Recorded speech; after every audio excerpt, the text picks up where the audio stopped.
नमस्कार दोस्तों, आपका स्वागत है हमारे चैनल द विजडम पर। मेरे पिछले वीडियो पर एक मित्र ने कमेंट किया कि मैंने जो बोला है वो गलत है, तथ्य विहीन है और बीजेपी का प्रोपगेंडा है। सबसे पहले तो मैं उन मित्र को बता देना चाहता हूं कि किसी भी पॉलिटिकल पार्टी से मेरा कोई संबंध नहीं है और जो बातें भी मैंने कही हैं प्रामाणिकता के साथ कही है। अगर आपको विश्वास नहीं है, उन तथ्यों की प्रामाणिकता पर संदेह है, तो आप उन तथ्यों की जांच कर सकते हैं। अन्यथा कुछ और तथ्य प्रमाणों के साथ दे रहा हूं, आप उसे सुन लें, पढ़ें, फिर अपना विचार जाहिर करना।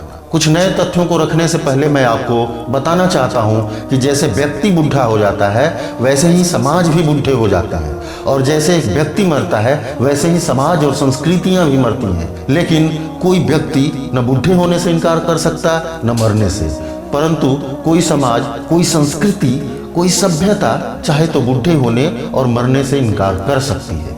लेकिन जो समाज मरने से इनकार कर देगा उसका नया जीवन पैदा होना बंद हो जाता है। मरने से इनकार करना आसान है, लेकिन अगर नया जीवन मिलना बंद हो जाए तो फिर एक तरह का मरा हुआ जीवन शुरू हो जाता है। और इस्लाम के साथ ऐसा ही हो गया है। मुहम्मद के बाद इस्लाम रुक गया है और करीब करीब मरी हुई जिंदगी जिए जा रहा है। जो पुराने को विसर्जित करने की हिम्मत नहीं रखता उसकी नई होने की क्षमता भी समाप्त हो जाती है। इस्लाम की चेतना की धारा रुक चुकी है। जैसे किसी नदी को रोक दें तो फिर नदी सड़ेगी, गंदी होगी, उसी प्रकार से इस्लाम में भी सड़ांध और गंदगी पैदा हो चुकी है, जो स्वयं उसके लिए तो घातक है ही, दूसरे के लिए उससे भी ज्यादा घातक सिद्ध हो रहा है।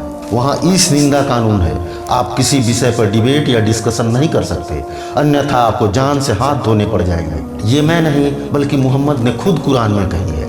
पैगंबर ने इस्लाम छोड़ने वाले मुसलमानों को मार डालने का आदेश दिया।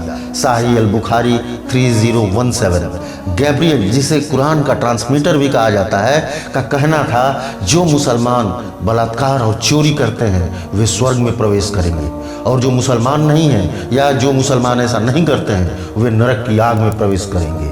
सूरह अध्याय 8 की शीर्षक युद्ध की लूट। जो धर्म शांति का दावा करता है उसमें ऐसा अध्याय कैसे हो सकता है?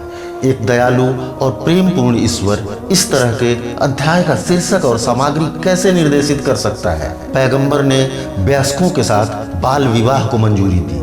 जब वह 51 साल के थे तब उन्होंने 6 साल की बच्ची से निकाह की और 9 साल की उम्र में उसके साथ सोने लगे। उस समय उनका उम्र 54 साल था। साही अल बुखारी 51336130। पैगंबर ने अपनी दत्तक पुत्री से विवाह किया। पैगंबर ने इस्लाम छोड़ने वाले मुसलमानों को मार डालने का आदेश दिया। साही अल बुखारी 3017। पैगंबर ने महिलाओं को बंदी बना लिया और उनसे आनंद लिया। साही अल बुखारी 452143। पैगंबर ने आत्मसमर्पण करने वाले लोगों के सिर काटने का आदेश दिया और उन्होंने स्वयं उनमें से कुछ के सिर काट दिए। साही अल बुखारी 280। पैगंबर ने कहा कि वह यहूदियों और ईसाइयों को अरब से बाहर निकाल देंगे, मुसलमानों के अलावा किसी को नहीं छोड़ेंगे। पैगंबर को दैवीय प्रेरणा तभी मिली जब वह अपनी संतान पत्नी आयशा के साथ बिस्तर पे थे। साही अल बुखारी 2581। जिस तरह हर एक बड़े से बड़ा अपराधी और भ्रष्ट नेता भी खुद को निर्दोष और साफ सुथरे चरित्र वाला व्यक्ति होने का दावा किया करता है, लेकिन जब निष्पक्ष जांच की जाती है तो पूछे गए सवालों से घबरा जाता है, क्योंकि सवालों से उसके निर्दोष होने के दावे का भांडा फूट जाता है।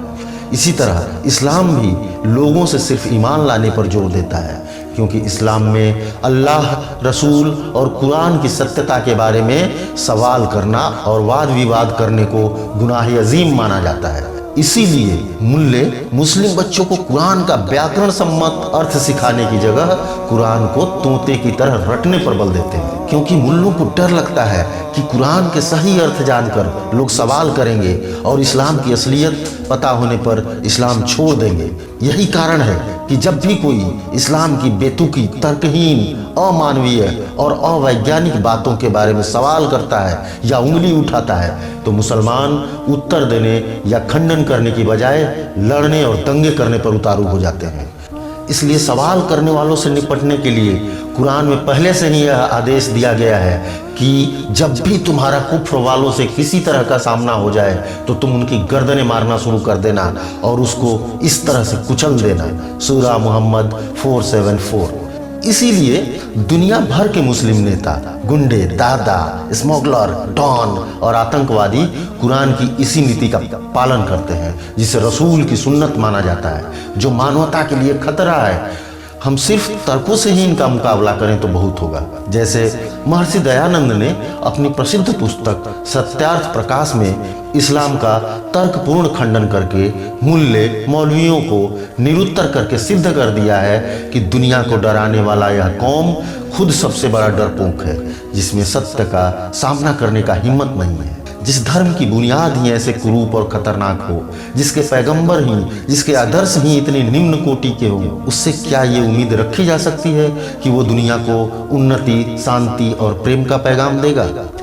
अगर मेरे मित्र को अभी भी कोई संशय रह गया हो तो अगली वीडियो में हदीस की कामुकता भरी वाक्यों का संदर्भ सहित व्याख्या करूंगा। आप सभी से मेरा निवेदन है कि अगर ये वीडियो आपको पसंद आया हो तो कृपया इसे लाइक करें, शेयर करें और मेरे चैनल को सब्सक्राइब करना ना भूलें। आप सभी का बहुत बहुत धन्यवाद।